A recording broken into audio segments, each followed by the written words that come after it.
ಎಲ್ರಿಗೂ ನಮಸ್ಕಾರ. Welcome back to my channel. ಇವತ್ತು ಸಂಜೆಯಿಂದ ವ್ಲಾಗ್ನ ಸ್ಟಾರ್ಟ್ ಮಾಡ್ತಾ ಇದ್ದೀನಿ. ಇವತ್ತಿನ ವ್ಲಾಗ್ನಲ್ಲಿ ಚುರುಮುರಿ ರೆಸಿಪಿನ ಶೇರ್ ಮಾಡ್ತಾ ಇದ್ದೀನಿ. ಹಾಗೆಯೇ ನನ್ನ ಹತ್ರ ಇರುವಂಥ ಆರ್ಟಿಫಿಷಿಯಲ್ ಜ್ಯುವೆಲರಿ ಕಲೆಕ್ಷನ್ಸ್ನ ಸಹ ತೋರಿಸ್ತಾ ಇದ್ದೀನಿ. ಹಾಗೆ ಡಿಫ್ರೆಂಟ್ ಆಗಿರುವಂಥ ಚಪಾತಿ ರೆಸಿಪಿನೂ ಸಹ ಶೇರ್ ಮಾಡ್ತಾ ಇದ್ದೀನಿ. ವಿಡಿಯೋನ ಎಲ್ಲೂ ಕೂಡ ಸ್ಕಿಪ್ ಮಾಡದೆ ಪೂರ್ತಿಯಾಗಿ ನೋಡಿ. ಇನ್ ಕೇಸ್ ಈ ವಿಡಿಯೋ ಏನಾದರೂ ಇಷ್ಟ ಆದರೆ ಪ್ಲೀಸ್ ಲೈಕ್ ಮಾಡಿ. ಹಾಗೆ ಯಾರೆಲ್ಲ ಸಬ್ಸ್ಕ್ರೈಬ್ ಮಾಡದೆ ಹಾಗೆ ನೋಡ್ತಾ ಇದ್ದೀರಾ, ಸಬ್ಸ್ಕ್ರೈಬ್ ಮಾಡ್ಕೊಂಡು ವಿಡಿಯೋನ ನೋಡಿ. ಸಂಜೆ ಬೇರೆ ಆಗಿತ್ತಲ್ವ, ಏನಾದರೂ ಸ್ನ್ಯಾಕ್ಸ್ ತಿನ್ನಬೇಕು ಅಂತ ಅನ್ನಿಸ್ತಾ ಇತ್ತು. ತುಂಬ ದಿನ ಆಯಿತು ಚುರುಮುರಿ ಮಾಡಿದೆ. ಸೊ ಹಾಗಾಗಿ ಇವತ್ತು ಚುರುಮುರಿ ಮಾಡೋಣ ಅಂತೇಳಿ ಮಾಡ್ತಾಯಿದ್ದೀನಿ. ಈಗ 2 ಈರುಳ್ಳಿ, 2 ಟೊಮೆಟೊನ ತೊಗೊಂಡಿದ್ದೀನಿ.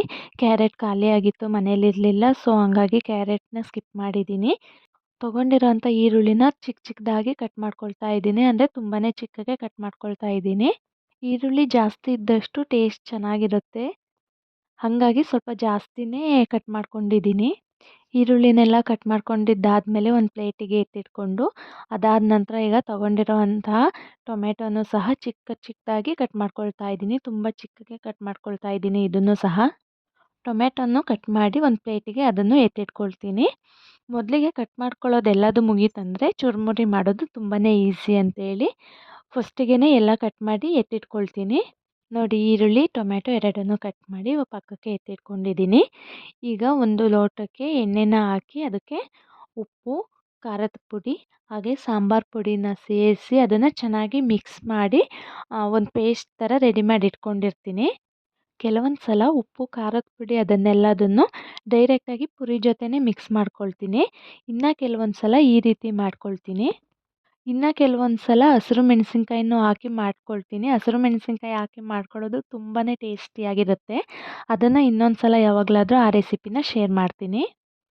ಮೊದಲಿಗೆ ಏನೇನು ಐಟಮ್ಸ್ ಬೇಕೋ ಅದನ್ನೆಲ್ಲದನ್ನು ಒಂದೇ ಹತ್ರ ಎತ್ತಿಟ್ಕೊಳ್ತೀನಿ. ಮಂಡಕ್ಕಿ, ಟೊಮೆಟೊ, ಈರುಳ್ಳಿ, ಖಾರ ಹಾಗೆ ರೆಡಿ ಮಾಡ್ಕೊಂಡಿದ್ದಂಥ ಪೇಸ್ಟು ಇದೆಲ್ಲದನ್ನು ಒಟ್ಟಿಗೆ ಇಟ್ಕೊಂಡ್ರೆ ಹಾಕ್ಬೇಕಾದ್ರೆ ಯಾವುದು ಮಿಸ್ ಆಗೋಲ್ಲ ಅಂಥೇಳಿ ಒಂದೇ ಹತ್ರ ಎತ್ತಿಟ್ಕೊಂಡಿರ್ತೀನಿ. ಈಗ ತೊಗೊಂಡಿರೋ ಮಂಡಕ್ಕಿಗೆ ಮಾಡಿಟ್ಕೊಂಡಿದ್ದಂಥ ಪೇಸ್ಟ್ ಅಂದರೆ ಉಪ್ಪು, ಖಾರ ಎಲ್ಲ ಮಾಡಿಟ್ಕೊಂಡಿದ್ನಲ್ಲ ಆ ಪೇಸ್ಟ್ನ ಹಾಕಿ ಚೆನ್ನಾಗಿ ಮಿಕ್ಸ್ ಮಾಡ್ಕೊಳ್ತೀನಿ.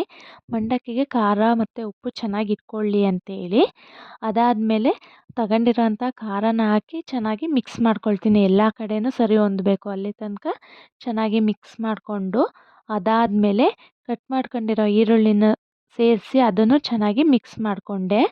ಈರುಳ್ಳಿ ಸೇರಿಸ್ಕೊಂಡಿದ್ದಾದಮೇಲೆ ಒಂದು ಅರ್ಧ ಹೋಳಾಗೋಷ್ಟು ನಿಂಬೆಹಣ್ಣಿನ ರಸನ ತೆಗೆದಿಟ್ಕೊಂಡಿದ್ದೆ, ಅದನ್ನು ಸೇರಿಸ್ಕೊಂಡು ಮಿಕ್ಸ್ ಮಾಡಿ, ಅದಾದಮೇಲೆ ಲಾಸ್ಟಲ್ಲಿ ಟೊಮೆಟೊನ ಸೇರಿಸ್ಕೊಳ್ತಾ ಇದ್ದೀನಿ. ಕೊತ್ತಂಬರಿ ಸೊಪ್ಪು ಇರಲಿಲ್ಲ, ಹಾಗಾಗಿ ಕೊತ್ತಂಬರಿ ಸೊಪ್ಪನ್ನು ಸಹ ಸ್ಕಿಪ್ ಮಾಡಿದ್ದೀನಿ. ಟೊಮೆಟೊನ ನಾನು ಲಾಸ್ಟಲ್ಲಿ ಸೇರಿಸ್ಕೊಂಡೆ. ಏನಕ್ಕೆ ಅಂದರೆ ಮಂಡಕ್ಕಿ ಎಲ್ಲ ಮೆತ್ತಗಾಗೋ ಚಾನ್ಸಸ್ ಇರುತ್ತೆ ಜಾಸ್ತಿ, ಹಾಗಾಗಿ ಲಾಸ್ಟಲ್ಲಿ ಸೇರಿಸ್ಕೊಂಡೆ. ಏನಾದರೂ ಮೊದಲೇ ಟೊಮೆಟೊನ ಸೇರಿಸ್ಕೊಂಡ್ವಿ ಅಂದರೆ ತಿನ್ನೋ ಅಷ್ಟರಲ್ಲಿ ಮಂಡಕ್ಕಿ ಎಲ್ಲ ಪೂರ್ತಿ ಮೆತ್ತಗಾಗಿರುತ್ತೆ, ತಿನ್ನೋಕ್ಕೆ ಚೆನ್ನಾಗೋದೇ ಇಲ್ಲ ಒಂದು ಸ್ವಲ್ಪನೂ. ಹಾಗಾಗಿ ಕೊನೆಯಲ್ಲಿ ಸೇರಿಸ್ಕೊಳ್ಳೋದು. ಸಂಜೆ ಅಂದಮೇಲೆ ಎಲ್ಲರ ಮನೆಯಲ್ಲಿ ಟೀ ಇದ್ದೇ ಇರುತ್ತೆ, ಹಾಗಾಗಿ ಚುರುಮುರಿ ಮಾಡ್ತಾನೆ ಆ ಕಡೆ ಟೀನೂ ಮಾಡ್ತಾಯಿದ್ದೆ. ಅದು ಕೂಡ ಆಗಿತ್ತು. ಈಗ ಎಲ್ಲದನ್ನು ಸೋಸ್ಕೊಳ್ತಾ ಇದ್ದೀನಿ ಲೋಟಕ್ಕೆ. ಟೀ ಕುಡಿತಾ ಚುರುಮುರಿ ತಿನ್ನೋದು.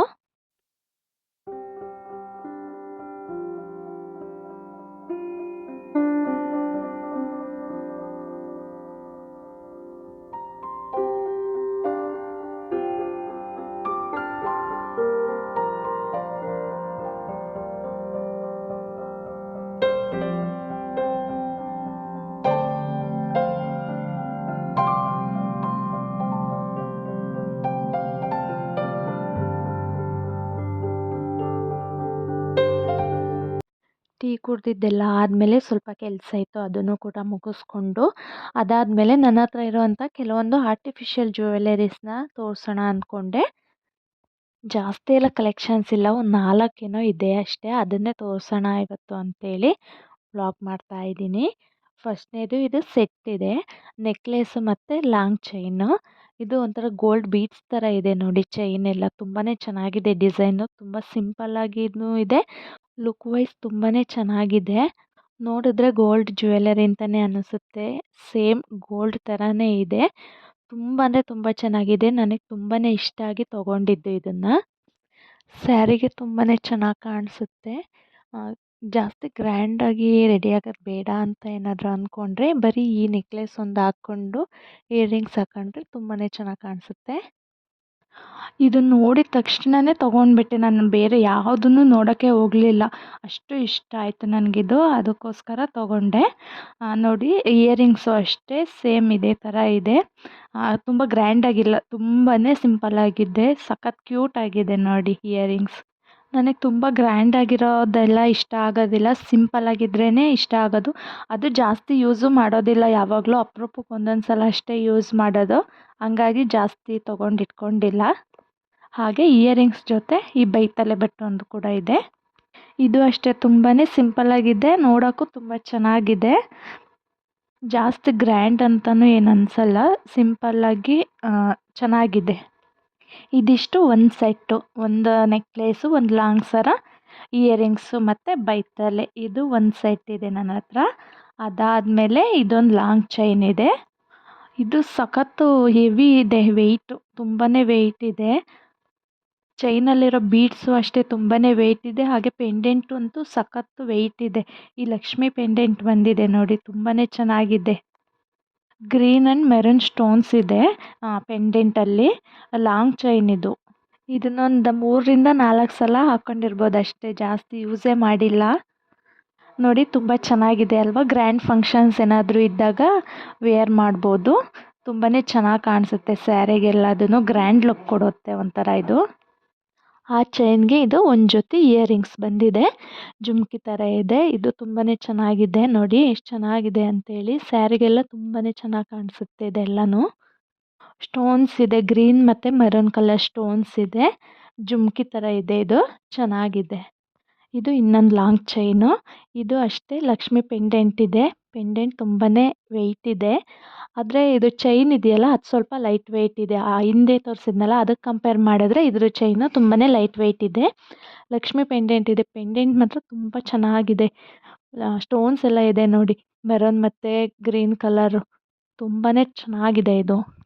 ಇದು ಅಷ್ಟೇ, ಯಾವುದಾದ್ರೂ ಗ್ರ್ಯಾಂಡ್ ಫಂಕ್ಷನ್ ಇದ್ದರೆ ಸ್ಯಾರಿ ಮೇಲೆ ವೇರ್ ಮಾಡೋಕ್ಕೆ ತುಂಬ ಚೆನ್ನಾಗಿರುತ್ತೆ, ಒಳ್ಳೆ ಗ್ರ್ಯಾಂಡ್ ಲುಕ್ ಕೊಡುತ್ತೆ. ಇದ್ರ ಜೊತೆನೂ ಅಷ್ಟೇ ಒಂದು ಜೊತೆ ಇಯರಿಂಗ್ಸ್ ಇದೆ. ಸೇಮ್ ಜುಮ್ಕಿ ಆಗಲೇ ತೋರಿಸಿದ್ನಲ್ಲ ಅದೇ ಥರ ಜುಮ್ಕಿ ಇದೆ, ತುಂಬ ಚೆನ್ನಾಗಿದೆ. ಈಗ ತೋರಿಸೋದು ಲಾಸ್ಟ್ ಜ್ಯುವೆಲರಿ ನಂದು. ಇದು ತುಂಬಾ ಗ್ರ್ಯಾಂಡ್ ಲುಕ್ ಕೊಡುತ್ತೆ.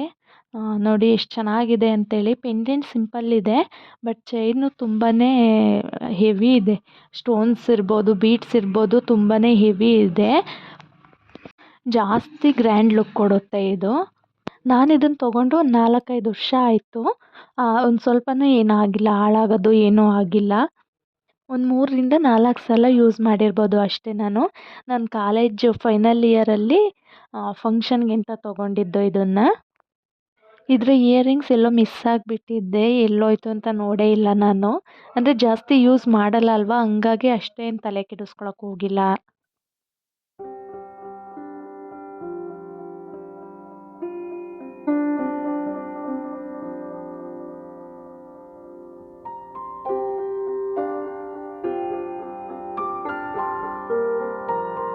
ಬಳೆಗಳನ್ನೆಲ್ಲ ಒಂದು ಬಾಕ್ಸಲ್ಲಿ ಹಾಕಿ ಎಲ್ಲ ಮಿಕ್ಸಪ್ ಮಾಡಿಬಿಟ್ಟಿದ್ದೀನಿ. ಅಂದರೆ ಫಂಕ್ಷನ್ಗೆ ಏನಾದರೂ ಹೋಗಿ ಬಂದು ತೆಗೆದಿಟ್ಟರೆ ಹಾಗೇ ಇಟ್ಟಿದ್ದೆ, ಜೋಡಿಸಿರ್ಲಿಲ್ಲ. ಹಾಗಾಗಿ ಸ್ವಲ್ಪ ಟೈಮ್ ಇತ್ತು ಅಂತೇಳಿ ಇವಾಗ ಒಂದೊಂದನ್ನೇ ಜೋಡಿಸ್ತಾ ಇದ್ದೀನಿ.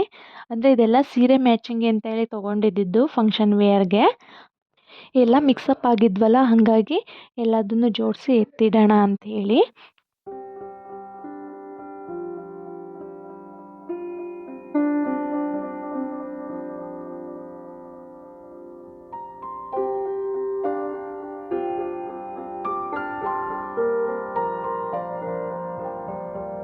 ಹಾಗೆ ಅದೆಲ್ಲ ಕೆಲಸನೂ ಮುಗಿಸಿದ್ದಾದ್ಮೇಲೆ ರಾತ್ರಿ ಊಟಕ್ಕೆ ಅಂತೇಳಿ ಬೆಳಗ್ಗೆ ಟೊಮೆಟೊ ಬಾತ್ ಮಾಡಿದ್ವಿ. ಅದು ಸ್ವಲ್ಪ ಉಳಿದಿತ್ತು. ಸುಮ್ಮನೆ ಏನಕ್ಕೆ ವೇಸ್ಟ್ ಮಾಡೋದು, ಅದರಲ್ಲೇ ಚಪಾತಿ ಮಾಡ್ಕೊಂಡ್ರೆ ಆಯಿತು ಅಂತೇಳಿ ಮಾಡ್ಕೊಳ್ತಾ ಇದ್ದೀನಿ.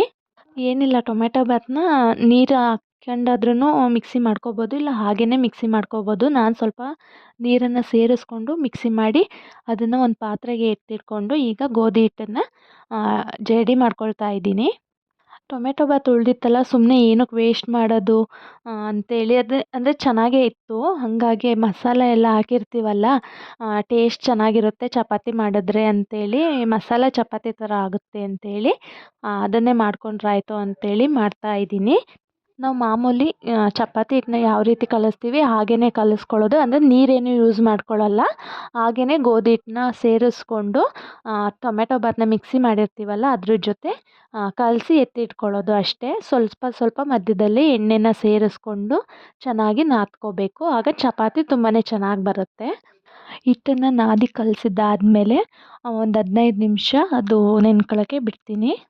ಚಪಾತಿ ಹಿಟ್ಟು ನೆನೆಯೋ ಅಷ್ಟರಲ್ಲಿ ಈ ಕಡೆ ಚಟ್ನಿನೂ ಕೂಡ ರೆಡಿ ಮಾಡ್ಕೊಳ್ತಾ ಇದ್ದೀನಿ. ಕೆಂಪು ಮೆಣಸಿನ್ಕಾಯಿ ಹಾಗೆ ಕಡಲೆಬೇಳೆನ ಹುರ್ಕೊಳ್ತಾ ಇದ್ದೀನಿ. ಕೆಂಪು ಮೆಣಸಿನ್ಕಾಯಿ ಬದಲು ಹಸಿರು ಮೆಣಸಿನ್ಕಾಯಿನೂ ಯೂಸ್ ಮಾಡ್ಕೋಬೋದು. ಕಡಲೆಬೇಳೆನ ಫ್ರೈ ಮಾಡಿಕೊಂಡು ಸೇರಿಸ್ಕೊಳ್ಳೋದ್ರಿಂದ ಟೇಸ್ಟ್ ತುಂಬಾ ಚೆನ್ನಾಗಿರುತ್ತೆ ಈ ರೀತಿ ಚಪಾತಿ ರೊಟ್ಟಿಗಳಿಗೆಲ್ಲ. ಹಾಗಾಗಿ ನಾನು ಕಡಲೆಬೇಳೆನ ಸೇರಿಸ್ಕೊಳ್ತಾ ಇದ್ದೀನಿ. ಕಡಲೆಬೇಳೆ ಬದಲು ಹೆಸರುಬೇಳೆನೂ ಸಹ ಸೇರಿಸ್ಕೋಬೋದು. ಟೇಸ್ಟ್ ತುಂಬಾ ಚೆನ್ನಾಗಿರುತ್ತೆ. ಅದನ್ನೆಲ್ಲ ಹುರಿದಿದ್ದಾದ್ಮೇಲೆ ಮಿಕ್ಸರ್ ಜಾರ್ಗೆ ಅರ್ಧ ಹೋಳಾಗೋಷ್ಟು ತೆಂಗಿನಕಾಯಿ ತುರಿ ಹಾಗೆ ಹುರ್ಕೊಂಡಿದ್ದಂತಹ ಕಡಲೆಬೇಳೆ ಮತ್ತು ಮೆಣಸಿನ್ಕಾಯಿನ ಸೇರಿಸ್ಕೊಂಡಿದ್ದೀನಿ. ಅದಾದಮೇಲೆ ಸ್ವಲ್ಪ ಹುಣಸೆಹಣ್ಣು, ಬೆಳ್ಳುಳ್ಳಿ, ಕರಿಬೇವಿನ ಸೊಪ್ಪು ಹಾಗೆ ರುಚಿಗೆ ತಕ್ಕಷ್ಟು ಉಪ್ಪನ್ನು ಸೇರಿಸ್ಕೊಂಡು ಮಿಕ್ಸಿ ಮಾಡ್ಕೊಳ್ಳೋಕೆ ಎಷ್ಟು ನೀರು ಬೇಕೋ ಅಷ್ಟು ನೀರನ್ನು ಸೇರಿಸ್ಕೊಂಡು ಚೆನ್ನಾಗಿ ಮಿಕ್ಸಿ ಮಾಡ್ಕೋಬೇಕು. ಮಿಕ್ಸಿ ಮಾಡಿದ್ದಾದಮೇಲೆ ಈ ರೀತಿ ಕಾಯಿ ಚಟ್ನಿ ರೆಡಿ ಆಗೋಯಿತು. ಚಟ್ನಿ ಮಾಡೋ ಅಷ್ಟರಲ್ಲಿ ಈ ಕಡೆ ಚಪಾತಿ ಹಿಟ್ಟು ಕೂಡ ಚೆನ್ನಾಗಿ ನೆಂದಿತ್ತು. ಇನ್ನೊಂದು ಸಲ ಚೆನ್ನಾಗಿ ನಾದ್ಕೊಳ್ಳೋದು.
ನಾನು ಈ ಕಡೆ ಅಡುಗೆ ಮಾಡ್ತಾಯಿದ್ರೆ ಇವನು ನೋಡಿ ಇಲ್ಲಿ ಪಾತ್ರೆ ತೊಳೆದಾಗ ಟಬ್ಬಲ್ಲಿ ಕೂತ್ಕೊಂಡು ಯಾವ ರೀತಿ ಆಟ ಆಡ್ತಾ ಇದ್ದಾನೆ ಅಂತ.